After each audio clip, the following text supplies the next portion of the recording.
Hello, and welcome to the GZERO World Podcast. This is where you'll find extended versions of my interviews on public television.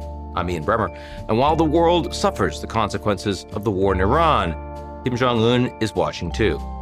And he's feeling, well, pretty good, all things considered. For decades, the Kim dynasty raced to build a nuclear arsenal while the world tried everything to stop them. They tried sanctions, they tried summits, nothing worked. Fast forward a few decades, and North Korea is amassing a nuclear arsenal, while Iran's supreme leader is dead, at least the last one. They got a new one, and its country is at war. The lesson for Kim, hold on to that bomb. My guest this week, Jonathan Cheng, has spent a decade researching the Kim dynasty, including 2 trips inside North Korea itself. In his new book, Korean Messiah, he traces the regime's extraordinary cult of personality all the way back to its roots in American Protestantism. Yes, you heard that right. Jonathan is also the Wall Street Journal's Beijing bureau chief, watching all this from China at a moment when Xi Jinping is balancing its relationship with North Korea and with the West. During a quick visit to New York, Cheng came by to talk about all of that and more. Let's get to it.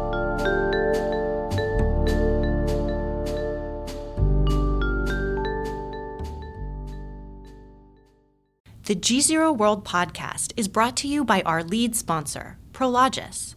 Prologis helps businesses across the globe scale their supply chains with an expansive portfolio of logistics real estate and the only end-to-end solutions platform addressing the critical initiatives of global logistics today.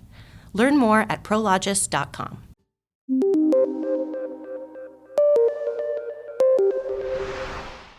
Jonathan Cheng, thanks for being here. Thanks for having me. It's a pleasure. You've been to North Korea twice. You've been covering it for about 10 years now. Yeah. Tell us what we get wrong about that country. Yeah, so my working thesis, and it has been at the back of my mind for many years now, is that North Korea is a nation state. It absolutely is a nation state, like it or not. It has borders, it has a flag, it has an anthem, it has a military, it has nuclear weapons, it has a seat at the United Nations. But I think we misunderstand it fundamentally if we don't see it for what I kind of think it is, which is a religious society. I think a lot of people are aware of the personality cult around the Kims. It's a pretty extraordinary one. It's one that hasn't really abated for now more than 80 years, which when you think about Stalin and the USSR, you think about Mao and communist China, nothing even remotely close to that in terms of the intensity, in terms of the durability of this cult of personality, now in its 3rd generation. And the nukes are important. The nukes insulate North Korea from external threats, but the other threat is internal. And there, I don't know that the Kims have all too much to worry about because they've effectively built what I honestly believe is the most extraordinary cult of personality in human history. So when you say it's a religious society, you mean embodied in the person of Kim himself, there is worship, actual worship of that man, that when they're all standing and they're applauding for minutes and sometimes hours on end, would you say that's authentic? I do think for the most part it is authentic. When you've been told one thing and only one thing for 10, 20, 30, 40, 50, 60, 70, 80 years, I think you might start to believe it. I think I might start to believe it, especially when you don't have alternative sources of information and when everyone around you has elevated this man, this God king to this sort of messianic level. That's really what we see with not just Kim Jong Un, but of course his father, Kim Jong-il, and the state founder, his grandfather, Kim Il-sung. I think many are true believers. When you see the footage of them weeping, when you see the footage of them overwhelmed with emotion in the presence of Kim Jong-un or his father or his grandfather, we see that with pop stars, you see that with rock stars, you see that with celebrities. Some people, they're in your presence and they're gonna get sweaty palms, they're gonna have, the heart's gonna beat a little bit faster. That's something that's very real, even in our very secular society here. When you live and every room has the portrait of Kim Il-sung on the wall, every badge pin lapel over your heart is Kim Il-sung. Every time you pass the statue, you're bowing before a statue. You open the newspaper, that's him on the front. You turn on the TV, that's him there. You're singing, literally singing his praises. You're memorizing his scripture. This is a different thing. With information society that exists today, I mean, again, I know it's a crime to have a burner phone and people don't have access to the internet the way they do in the West, but are they really not getting any sense that South Korea, for example, has just a radically different, vastly more successful economic model? Well, I think successful to you, successful to me.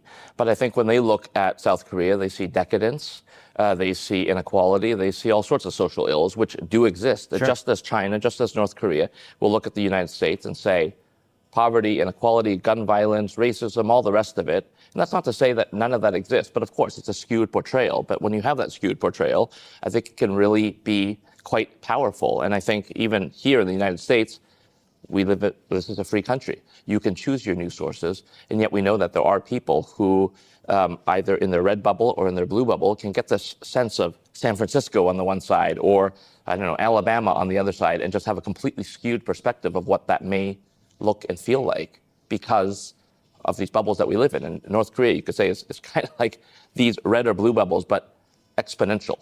Now, what sort of people did you have a chance to have any engagement with directly when you were there? Well, certainly North Korean officials. They were our hosts, especially the second time. The first time I went in as a private citizen.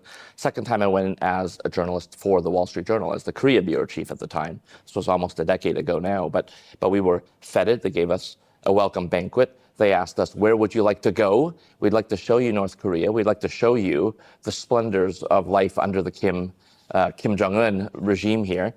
So we asked them to see everything that we could want to see. We asked them for nuclear sites. We asked them for an interview with Kim Jong Un.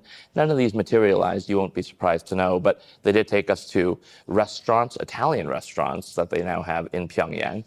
I asked if we could go to church on Sunday because we were there over a weekend. They have 2 churches that they've constructed in North Korea, in Pyongyang, partly because of Kim Il-sung, the state founder, and his own Christian heritage. And so this was part of what we were interested in seeing. But the overall message to Donald Trump at that time, this was his first term, was to say, we're not afraid of you, your sanctions aren't working, and you're not going to take our nukes away from us. And I think fast forward to 2026, I don't think the message is all that different. You can't hurt us with sanctions. You can't do what you did to Iran because we have nukes. We have our lifeline through the PRC, through China, through Russia. You can't touch us. And so the debate in Washington, of course, what we've seen around Maduro in Venezuela, what we saw around the Ayatollah in Iran, you're not seeing that same debate happen over North Korea, even though we know that Trump has a great interest in North Korea. He spent his first term quite fixated on North Korea. And I think he's looked elsewhere because I think he's concluded the same thing that a lot of his predecessors have concluded, which is North Korea can't touch them right now. Now, the censorship regime is incredibly strict. They've also completely censored the Iran war, the assassination of the supreme leader. I could see how that would be a message of strength, that no one can touch us because we've got nukes. Look what happens if you don't. They don't want to go there. Any sense of why they would just do literally zero? Well, I think exactly what you said is probably the answer right there. They don't want the North Koreans to know about a decapitation strike on their dear leader. That's the last thing that they want to be talking about, right?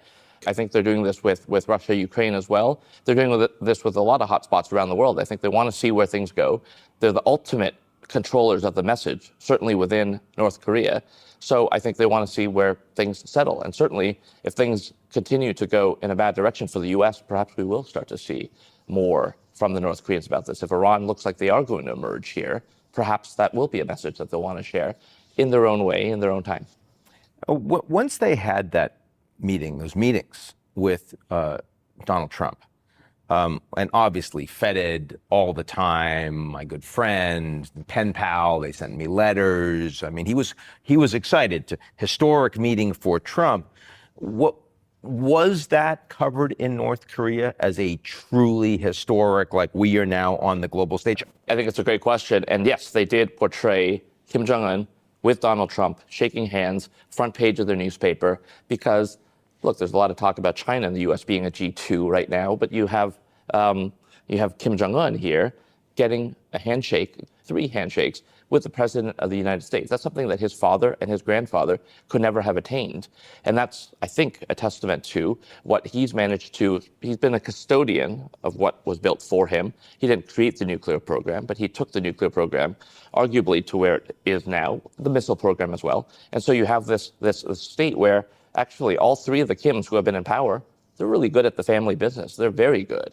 And a lot of these dynasties, the wheels start to fall off, whether it's a corporate dynasty or a political dynasty, by the third generation. We don't see that with Kim Jong Un. He took power at less than 30 years of age, but he's proven himself to be no less masterful at this than his father and his grandfather. He has a stronger relationship with Russia now, sent over some 15,000 troops to fight in Ukraine. A lot of them died, was providing stipends and apartments, I remember, to the families. So obviously this is something that they knew about, they talked about, and it didn't go all that well. And yet the Russians are sending them thousands and thousands of containers on trains. Who knows what's in them? How do you read all of that around the Kim relationship with Putin? Sure. I'll put it sort of in two ways. One is North Korea is a relatively small country in quite a difficult neighborhood. It's surrounded by all the great powers. And so it's really been adept at navigating between China and Russia. And I think what we're seeing here is a pivot towards Russia. And you see that because the Chinese just sent the foreign minister Wang Yi to Pyongyang to meet with Kim Jong Un. I interpret this as China's attempt to sort of say, hey, hold on, let's not have you drift too far in the Moscow camp. Because historically, even though Russia and China have been friends most of the time, they've also been rivals. And North Korea has played that masterfully. They've played a relatively weak hand very well. The other thing is, when you have Kim Jong Un sending off these troops to the front lines, Russia, Ukraine, you're right, it didn't go all that well. But what it did bring, of course, was combat experience. But what it also brought is it fits into the cosmology, the theology, if you want to call it, of North Korea, to have these North Korean soldiers go to the front line and bravely give their lives up. We have this in America as well. You have the idea of, the honor of those who are fallen for their country.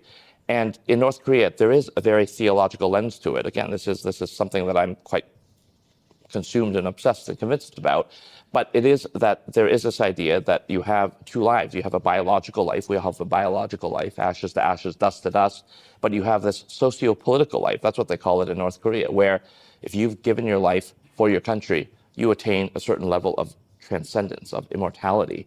And you see a lot of that in North Korea. You see them really lay it on thick in their memorials to these fallen soldiers. Yes, the wives, the widows, they get the fancy apartment, they get this and that, but they also get this almost spiritual transcendence that comes with it, because North Korea has always had these roots in Christianity, of all things, and that's something that I spent a lot of time thinking about.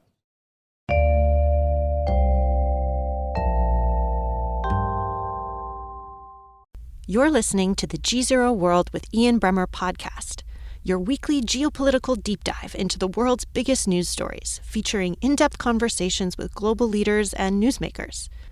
To get more of GZERO's insights on global politics every morning, sign up for our free newsletter, GZERO Daily, at gzeromedia.com.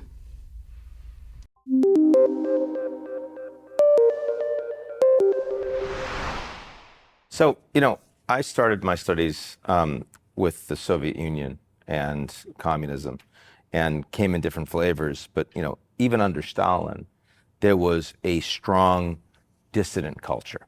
And the consequences of being a dissident in that environment were very, very heavy. And there was, a surveillance and environment where you tell on even family members and all this sort of thing.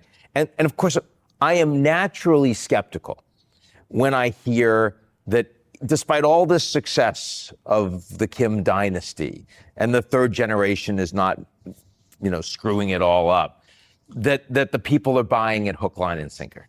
That, even Messiah, there are going to be people that are saying, wait a second. I mean, this guy's like, he's eating such better food and my life is pretty hard. Or they just sent like someone that I care about to a forced labor camp. I mean, the consequences of not being aligned with this religion internally in North Korea are the severest they could possibly be. And that antagonizes people with free will. Yes. So talk about that. Sure. No, I mean, there's a lot of speculation, a lot of discussion about whether or not there is sort of a remnant kind of belief that transcends and predates the Kims. It's now been 80 years, so there aren't many people who... I'm not talking about predating. Yeah. I'm talking about resisting when you see people that are being abused and repressed. I mean, Yes. again, it may be a very long time, but it's a very long time of people being sent to labor camps. Yes. It's a very long time of people being Yes. executed for small transgressions. Yes.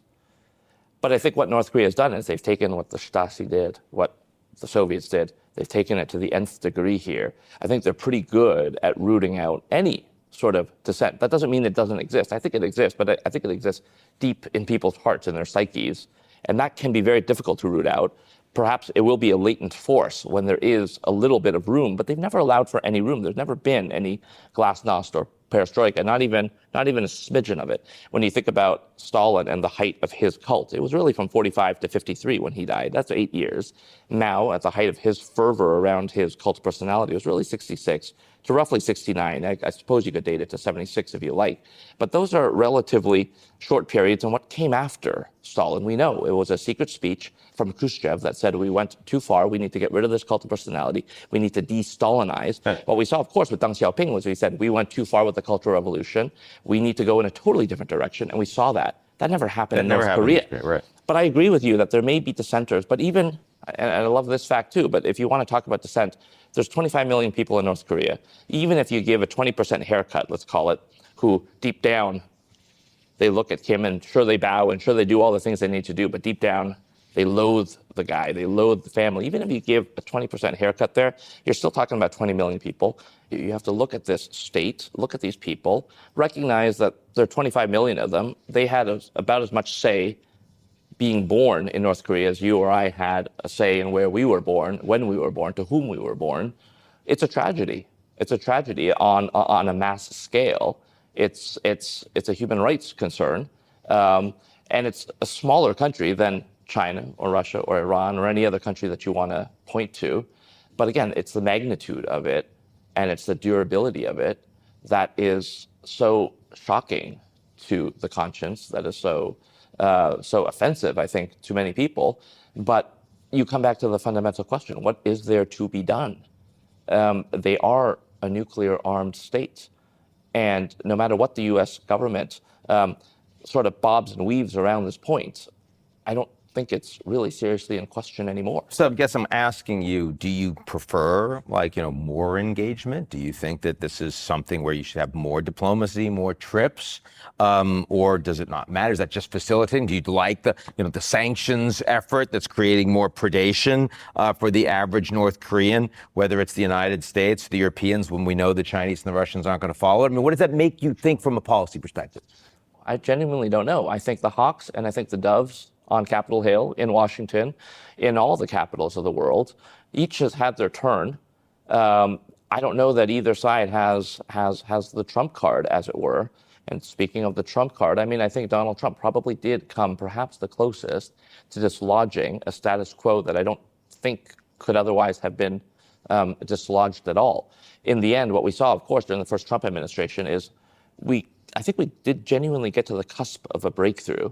And I think that was a testament to the president's style. I think for the North Koreans, they're used to being the crazy man at the poker table. And I think when they looked across the table, they saw someone in the Oval Office that they couldn't read. They didn't know whether he was bluffing or not. And I think that was powerful.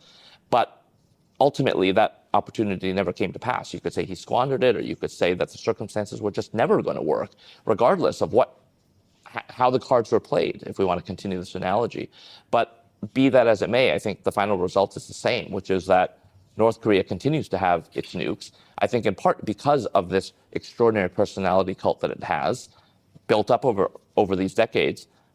I don't know that I see too much of an alternative here. So Kim does seem to be seeding the ground for the North Korean people to accept that his daughter is going to be the next supreme leader. How does one do that in this society? How has it looked? So a couple of things. One is the fact that it's not a son, that it's a daughter. I think that's something that would be another big deviation that Kim Jong Un has had from his predecessors in just being so public with his wife, with his sister, and now with his daughter. That's something in a patriarchal society, which North Korea is a little bit revolutionary. I would put that perhaps alongside the repudiation of unification as a goal. This is more of a stylistic change, perhaps, but no, it's more than style. There is some substance to it. But I always find myself more impressed or more surprised by the age. She is, by all accounts, something like 12 or 13 years old. He is something like in his early 40s, perhaps 42, 43 years old. He has, presumably, decades ahead of him. I don't know whether or not she is the anointed one, as it were, but certainly she could be the anointed one. That's what the intelligence from South Korea seems to suggest. But I don't know that we need to have an answer right away, because he may be in the driver's seat for decades to come. But this is very different from the succession plans before and the succession plans in Beijing. This is a succession plan that is happening in plain sight.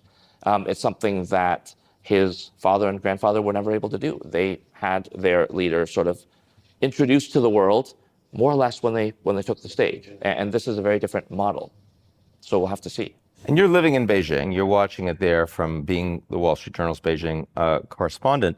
And yes, the Chinese have leaned in a little more to North Korea recently, in part because otherwise they're losing influence. How do you think the Chinese government perceives North Korea right now? I think historically they've seen them as a bit of a nice asset to have. Certainly they don't want a unified Korea that is backed by the U.S. on its border. Certainly not a nuclear power as well. Certainly not, yes. But they also don't love that they have an erratic, uncontrollable, and by the way, I don't think the Chinese can control. I don't think they can dictate terms to Kim Jong Un. That's got a volatility all its own. But I think that insofar as North Korea creates more problems for the West than it does for China, I think they're okay with it. It is what it is to a certain degree. Korea has always been its own independent kingdom. It has never been fully absorbed into China. If you go back through all the dynasties, it's never been that way. And so I think they're comfortable with it being there. And again, perhaps there is some stability there in having an undeniable nuclear deterrent. I don't think that Beijing worries too much that Pyongyang is going to turn those nukes in their direction, but you never know. I think certainly that is the ultimate uncertainty and perhaps the ultimate card that Pyongyang has to play with respect to China, should things ever go in that direction. And they almost did during the Cultural Revolution. There was a time when Kim Il-sung was so afraid of Mao, or so afraid of the relationship with Mao, that he himself was worried about flying over China, these sorts of things. So I think they're happy to have something there that keeps policymakers up at night in Washington, in addition to all the other fires that are raging around the world, that they also have this to keep the Americans off balance. And I mean, the South Koreans are the country that, has the most at stake with North Korea. They've also had the most policy volatility. I mean, from, sort of actively leaning into the war that exists, but also the sunshine policy and trying to engage. And you've got all these NGOs that send over balloons and messages, and we've had loudspeakers. I mean, do you get a sense that that dynamic between North and South is changing as the North feels more confident, as they have more international engagement, or are they still just as fundamentally concerned that the whole thing can unravel if we don't manage South Korea right? No, I think North Korea has changed. Kim Jong Un, perhaps the biggest deviation that he has made from his father and his grandfather, is precisely on this point. He's repudiated unification as a goal for the North Korean state. And that is, to again put it in religious terms, it's heresy for him to have said that. And the fact that he could get away with such a heretical statement speaks, I think, to his ability to stand alone as the unquestioned leader. We don't see his portrait up on the walls alongside his grandfather and father yet. We don't see his birthday elevated to the same level as his grandfather and father yet. We don't see his statues going up around the country yet. But the fact that he is able to take something that Kim Il-sung had put at the center of the state, this is almost kind of the promised land that Kim Il-sung had set up, that one day under his rule, the American troops would be kicked out of South Korea, and that under the benign rule and love and benevolence of this Korean Messiah, that Korea would be united, that this paradise would come to pass. And so for Kim Jong Un to come along and say, no, South Korea is not our other half. It is not half of the country to be reclaimed. It's an enemy state. It's an enemy state to be defeated. It's a very different paradigm, and it's quite a shift, and quite a daring shift. And at first, there was a lot of question about whether it was merely rhetorical, but it does seem more and more that this is really the new policy path of North Korea. So I would single that out as the one biggest heresy, as it were, from his father and his grandfather. So Trump is planning this much anticipated trip to Beijing. It's been kicked back once. We'll see when it actually happens. But he's also talked a little bit about, wanting to potentially see Kim while he's out there. Do you think this would be welcome at this point? I think it would be welcome by North Korea. Again, especially if this is to talk about North Korea being a nuclear state, if it's going to burnish Kim Jong Un's global status again. Keep in mind, in September last year, Kim Jong Un was standing on the rostrum at Tiananmen Square alongside Xi Jinping and Vladimir Putin. He is in the league of the big boys now. With Donald Trump, I think that would be something that would definitely be welcome. But again, on North Korea's terms, I don't think they want to come if it's going to be talking about denuclearization. That ship has sailed as far as they're concerned. So I think that's definitely there. And sure, it would be quite a show. I don't know that America right now in the foreign policy apparatus has the bandwidth to add North Korea also to the menu right now, because it's a pretty long list right now. So assuming the summit does occur, what do we think the Americans and the Chinese really want to accomplish here? Sure. Well, I think China, if you look at the trade war last year and how China responded to the tariffs, they were the only country in the world that not only pushed back, but pushed back successfully against the U.S. I think when Trump comes to town, I think the problem is the tariff cudgel doesn't work anymore. It doesn't scare the Chinese. I think the Chinese are happy to have him come when he's distracted. If Iran is an utter quagmire by the time he arrives, I think they're going to feel pretty good. I don't know if the summit will happen if it's a quagmire, because the optics of that, both for Trump and for Xi, may not work. But presuming he does come, I think they're going to feel pretty good. What China is trying to project is they're trying to project this G2 idea. We are at parity with the U.S., but we're the ones to the rest of the world that you want to work with. We're not the ones who are going to be launching unilateral strikes on other countries. We're not the one who is going to be ratcheting tariffs up to 100% or beyond. We're a reliable country here. You may not like everything about us, but we're a reliable country, and you can work with us. You can do business with us. And I think by having Trump there in Beijing, I think that's precisely what Beijing will be able to project to the rest of the world. I think the other thing they want is, I think they do want to run out the clock on President Trump. We're now into his second year. He's term limited, and he's tangled up in all these other conflicts around the world. So keep him at bay, keep him happy, flatter him, make sure that he doesn't lash out at China, and let's see where things go. Ultimately, the big prize for them is Taiwan. If they can make a little bit of progress on Taiwan, if they can get Donald Trump to shift the official U.S. language on Taiwan towards opposing, let's say, independence for Taiwan, that will be something that they can pocket. And what does President Trump want? Well, I think that's a bit of a question for all of us. I think he is also looking for some stability. He does have a lot else going on. And I think with the only other country that can rival the U.S. economically, militarily, and otherwise, I think probably what he's looking for is some measure of stability. And I think he'll probably find it, because I think their interests are aligned on that front. Both Xi and Trump want placid waters when it comes to the U.S.-China relation. Jonathan Cheng, thanks for joining us today. Thanks for having me. That's it for today's edition of the GZERO World Podcast. Why not make it official? Why don't you rate and review GZERO World? 5 stars, only 5 stars, otherwise don't do it. On Apple, Spotify, or wherever you get your podcasts. Tell your friends.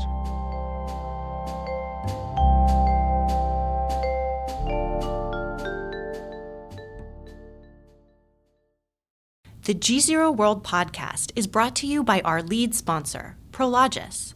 Prologis helps businesses across the globe scale their supply chains with an expansive portfolio of logistics real estate and the only end-to-end solutions platform addressing the critical initiatives of global logistics today. Learn more at prologis.com.